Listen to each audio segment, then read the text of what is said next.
সময়। প্রিয় মুসলমান, শিক্ষিত ভদ্রমন্ডলী, আমার সম্মুখে থেকে আমার আব্বা জানের বয়সের মতো আব্বা জানেরা, আমার কলিজার টুকরা যুবক ভাইয়েরা আমার, সেই মহান আল্লাহ রব্বুল আলামিনের লাখো কোটি শুকর আদায় করি যে মহান রব্বুল আলামিন আমাদেরকে ছাঁটাই করে বাছাই করে করে জান্নাতের বাগানে আসা এবং বসার তৌফিক দিয়েছেন। সেই মহান মাবুদের শিখানো ভাষায় জোরে সুরে একবার সকলে বলি আলহামদুলিল্লাহ, জোরে বলে আলহামদুলিল্লাহ। দয়ার নবীজির প্রতি দরুদ ওয়া সালাম সকলে বলি সাল্লাল্লাহু আলাইহি ওয়াসাল্লাম। ও প্রিয় মুসলমান, তোমার মুসলমান ভাইরা, ও যুবক বন্ধুগণ, গভীর মনোযোগ দিয়ে কথাগুলো শুনবেন। 10-15 মিনিট সময় আমি কথা বলবো, লম্বা করবো না। ও প্রিয় মুসলমান, এই অঞ্চলের মুসলমান কিছুগুলা মুসলমান হলো হতভাগা, কপাল পোড়া, কারণ এদের ভিতরে আল্লাহর ভয় নাই, দিন নাই, ঈমান নাই, গুমরা দিয়ে, বেদাত দিয়ে, শিরক দিয়ে, ভণ্ডামি দিয়ে এই কলিজা কলবটা ভরিয়া গেছে। এই জন্য এই দুনিয়ার জমিনের মধ্যে জান্নাতের বাগানে আসার কোন গুরুত্ব তিনারা দেয় না। এই যে একদিন 2 দিন আগে 26 জানুয়ারি উপলক্ষে এই যে ফাংশন হলো, এরকম ভাবে সামিয়ানার আয়োজন করা হয় নাই, সেইখানে মা বোন যুবকের অভাব নাই। চিল্লা এখন ঠিক কিনা?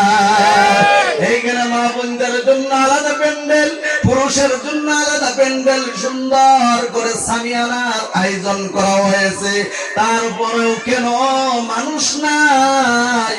মানুষ নাই এর কারণ হলো আমাদের ইমানের দুর্বলতা। চিল্লা এখন ঠিক কিনা? আমাদের ইমানের কমি। ও প্রিয় মুসলমান, কলিজাটা ভাজিয়া যায়। একটা উদাহরণ দিলে বুঝবেন।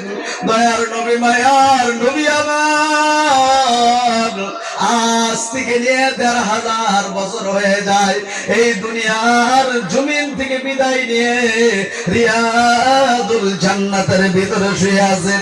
১৫০০ বছর আগে দয়ার নবী, মায়ার নবী আমার সাহাবাদেরকে বলছিলেন, ও সাহাবারা, তোমরা বেশি বেশি জান্নাতের বাগানে বসে যাও।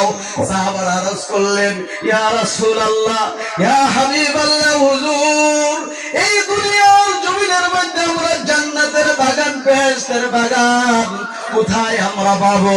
সংক্ষিপ্ত করিয়া বলতেছি বাপজানেরা, আবার যুবক ভাইয়েরা আমার, দয়ার নবী, মায়ার নবী আমার সাহাবাদেরকে বললেন, আমি যে মেম্বার দাঁড়াইয়া খুতবা দিই, ওই মেম্বার থেকে নিয়ে, মেহরাব থেকে নিয়ে আমি রোজার নবীজির হুজরা পর্যন্ত হলো দুনিয়ার জমিনের মধ্যে জান্নাতের বাগান।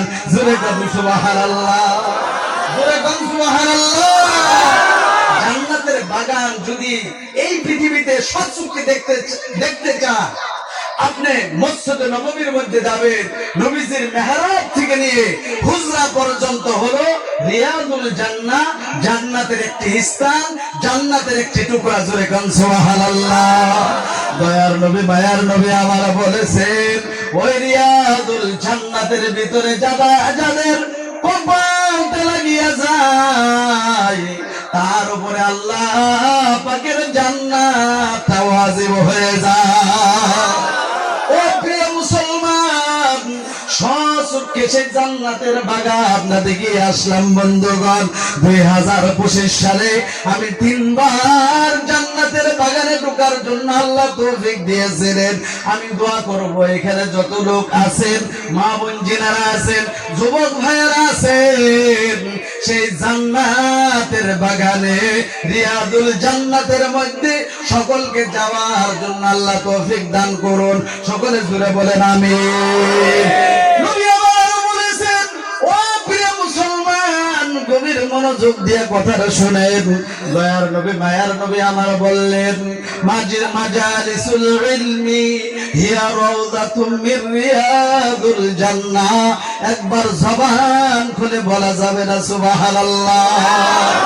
মায়ার নবী আমার বলেছেন, দুনিয়ার জমিনের মধ্যে যেখানে আল্লাহ পাকের নাম গুণ নেওয়া হয়, জিকির আজগার করা হয়, ওই মজলিসটা নবী আমার ঘোষণা করেছেন সেইটা হলো জান্নাতের বাগান।